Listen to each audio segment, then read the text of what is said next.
Les chaînes de l'église de Coarraze. Un récit extrait des contes et légendes du pays niçois. Lecture par Christophe Tabar. Je visitai un jour l'église de Coarraze, comme pour y retrouver la trace des pas de la reine Jeanne, lorsque je remarquai, à la gauche du chœur, un ex-voto qui m'intrigua.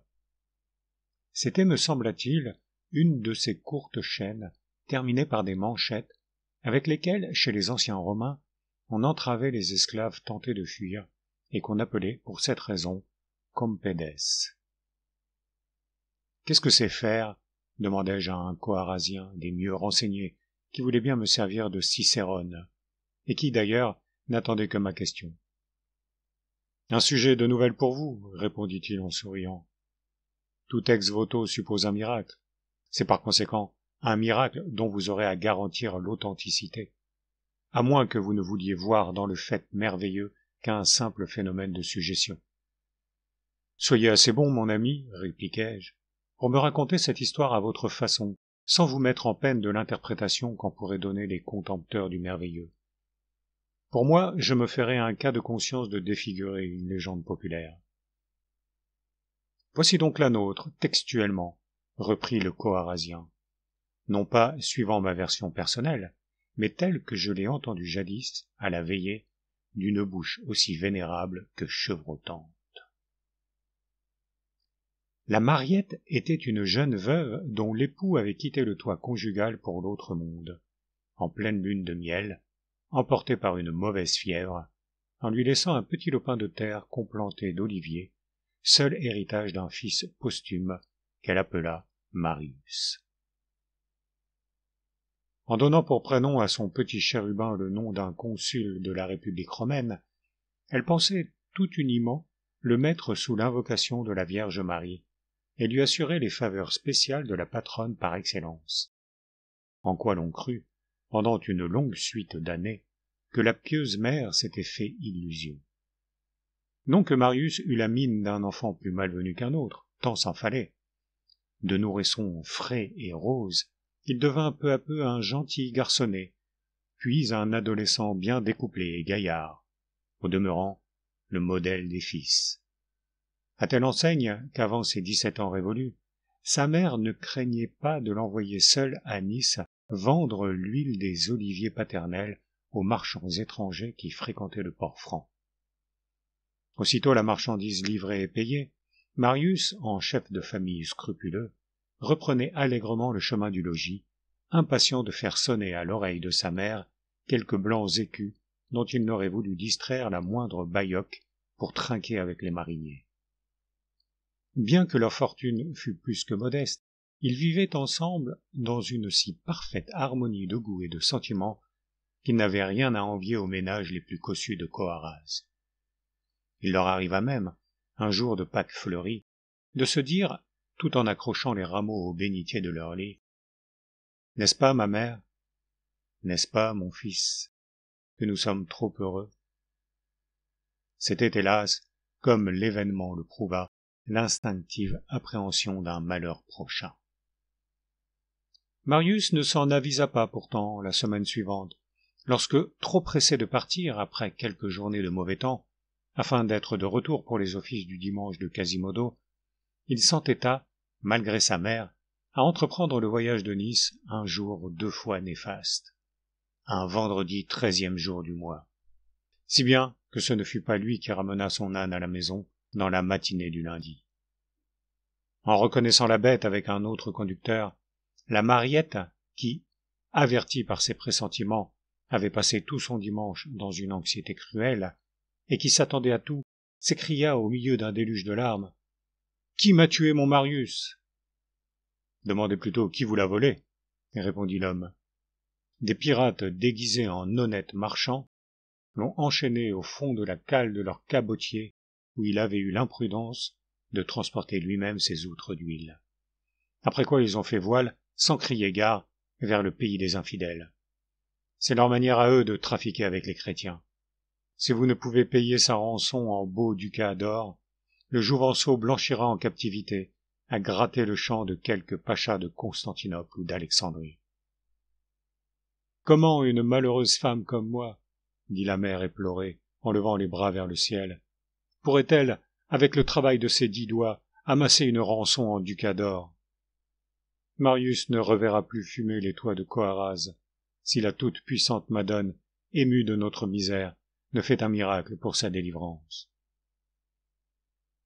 La Madone fut lente à exaucer les prières maternelles, si lente que les bonnes femmes du village ne doutaient plus que les corsaires n'eussent jeté par-dessus bord le Jouvenceau, dont on ne recevait point de nouvelles. « À quoi te servirait, Mariette, disait-elle à la mère opiniâtre dans son espérance, à quoi te servirait de découvrir un trésor enfoui au pied de quelqu'un de tes oliviers, s'il n'y a plus de prisonniers à racheter? Fais dire avec la résignation qui sied à une chrétienne éprouvée par Dieu une ou plusieurs messes pour le repos de l'âme du purgatoire. Elle s'en trouvera mieux que de te voir lasser de prières indiscrètes la Sainte Vierge qui n'a pas accoutumé de rendre le souffle noyé dans le ventre des monstres marins. Si mon fils n'était plus, répondait Mariette, conseillère de désespoir, le bon Dieu aurait daigné me rappeler à lui, sur l'intercession de la patronne de Marius. Et la pieuse femme priait avec un redoublement de ferveur, à toute heure du jour, à toute interruption de son sommeil agité. Quand je l'aurai mérité, se disait-elle avec confiance, Marius me sera rendu. On ne manquera pas de s'étonner que la pauvre affligée, qui était une créature sans malice et sans reproche, n'ait pas rencontré l'universelle sympathie de ses concitoyens, et que notamment les affiliés des confréries n'aient pas toutes pris à cœur de joindre leurs oraisons à ses neuvaines. Ça avait été bon au début, on ne lui avait pas marchandé les témoignages d'une charitable compassion. Mais il y a une fin à tout, à plus forte raison, aux prières sans objet. Pourquoi ça heurter à une espérance vaine que personne autour d'elle ne partageait? Un pareil entêtement ne touchait-il pas à la déraison? Un incident, au reste, acheva de brouiller Mariette avec toutes les commères de Coarraze. Tandis qu'elle fermait l'oreille à leurs sages discours, ne leur fit-elle pas l'injure de réserver toute sa créance pour une vieille radoteuse du hameau voisin de Bandégin qu'elle rencontrait glanant parmi la campagne, et qui l'encourageait, avec ses fausses prédictions, à mépriser les avis désintéressés du prochain, histoire de soutirer à sa dupe quelques setiers d'olives. C'est un vendredi 13 qui vous apportait malheur, avançait la rouée bandéjunoise. Soyez sûre, ma bonne amie, que vendredi 13 vous apportera la réparation qu'il vous doit. C'est écrit là-haut.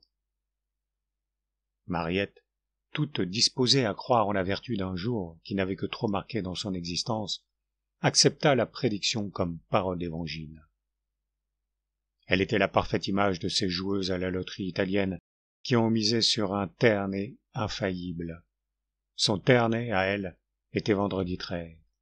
Sa destinée, dorénavant, se trouvait suspendue à ces 2 mots pleins de mystère qu'elle se surprenait à chuchoter sans cesse, en hochant la tête, de telle sorte que les mauvais plaisants, insensibles à son infortune, n'usaient plus que du sobriquet vendredi 13 pour désigner la prétendue folle.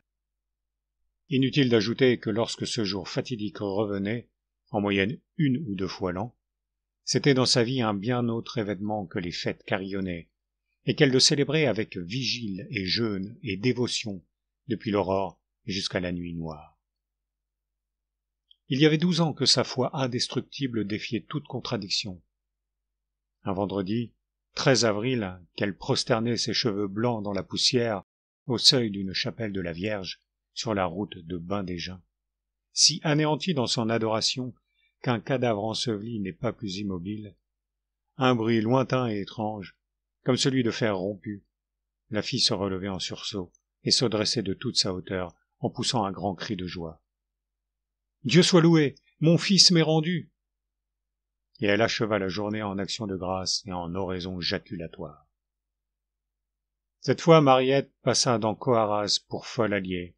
« J'attends Marius, disait-elle à tout venant, avec un sourire de béatitude et des pleurs de liesse plein les yeux. Vous verrez si sa patronne a veillé sur lui. et chacun de hausser les épaules, et plusieurs des dévotes, qui l'avaient pris en grippe, d'ajouter « Dieu a puni l'opiniâtre en lui retirant la raison. La chose est mieux ainsi. » Cependant, le vendredi 13 juillet suivant, comme l'Angélus de midi sonnait à la vieille tour de l'église, Mariette, partie avant le jour pour la chapelle de la route de Bandégin, faisait sa rentrée à Coarraze au bras d'un homme d'environ 30 ans, de haute stature, air mâle, teint bronzé, longue barbe inculte, dont le dos était légèrement voûté et la démarche un peu traînante. Personne, de prime abord, ne voulait voir en lui un rejeton du cru. Même une des mégères s'écria avec un éclat de rire. « C'est quelque enfant trouvé que la glaneuse de Bandégin aura baptisé Marius, pour la glorification de vendredi 13. »« Dites enfant retrouvé, commère Michel, » riposta le nouveau venu, « et prenez garde de faire offense à Dieu, dont vous méconnaissez la sainte miséricorde. » À l'audition de cette voix d'un timbre particulier, où vibrait l'accent propre aux natifs de Coarraze, la mère Michel aurait donné la vie de son chat pour pouvoir ravaler ses paroles. Elle en avait le sang tourné par tout le corps, et elle n'eut que le temps de s'aller jeter sur sa couchette, se sentant une bonne jaunisse à cuver. La Mariette et son fils, tous deux rayonnant d'une joie plus facile à concevoir qu'à dépeindre, s'en furent directement non pas à leur logis, où le lit de Marius était déjà préparé, mais à la maison de Dieu, bientôt suivi du clergé de Coarraze et de tous les fidèles, dont les yeux s'étaient enfin dessillés. Un Te Deum fut entonné d'enthousiasme par la foule attendrie à la vue de la chaîne que Marius apportait en témoignage de sa captivité. 3 mois auparavant, elle s'était séparée comme par enchantement des cercles de fer auxquels elle était rivée, et qui enserraient encore les chevilles du prisonnier évadé. On l'en débarrassa, et le tout fut appendu dans l'église même, pour rendre hommage au miracle de l'amour maternel, et pour rappeler aux parents chrétiens que l'espérance est une des 3 grandes vertus théologales.